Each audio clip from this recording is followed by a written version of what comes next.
Ce samedi, l'Institut supérieur des commerces a procédé à la double cérémonie, la clôture de l'année académique 2024-2025 et la collation de grâces académiques aux lauréats. L'année 2025 n'a pas été facile, mais l'IEC a survécu à ce tourbillon. Son secrétaire général académique et directeur général à l'intérim a, après avoir brossé la situation académique de son institution, a félicité les efforts de l'FCM 23 qui, selon lui, se démarquent dans la pacification de la ville. Le professeur Jaribou Mouliwavio estime que la ville est belle à Goma. Nous, les habitants de Goma, nous, les Afas du Nord Kivu, nous, la population de l'Est du Congo, nous avons besoin de la paix. Et c'est nous qui connaissons plus la valeur de la paix. Comme je disais Alphonse Dodé, il faut demander aux prisonniers pour qu'ils vous disent la valeur de la liberté.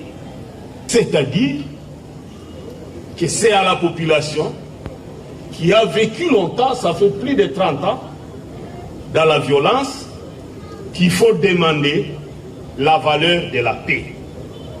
Et c'est avec cette population, c'est la dialectique, qu'il faut construire la paix.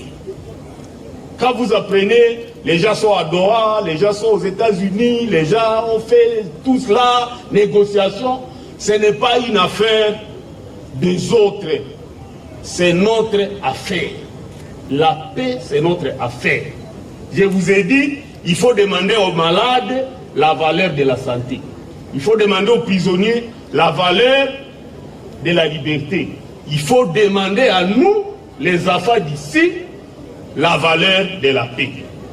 Construisons la paix, construisons le vivre ensemble et le Congo sera pacifié, le Congo sera dans la paix et la vie va être bonne et être belle, comme disaient les musiciens.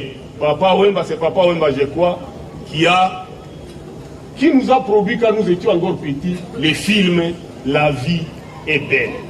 C'est sur ces mots de La vie est belle que je vous souhaite une bonne fête. Parmi les lauréats de la journée, une jeune femme militaire de l'FCM 23 qui a momentanément mis trêve à ses études afin de se lancer dans la vie militaire. L'FCM 23 a aussi pris en charge ses études.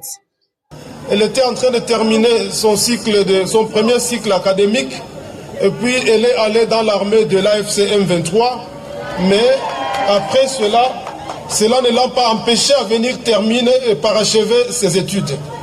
Et nous sommes heureux qu'elle a été collée aujourd'hui au même titre que les autres.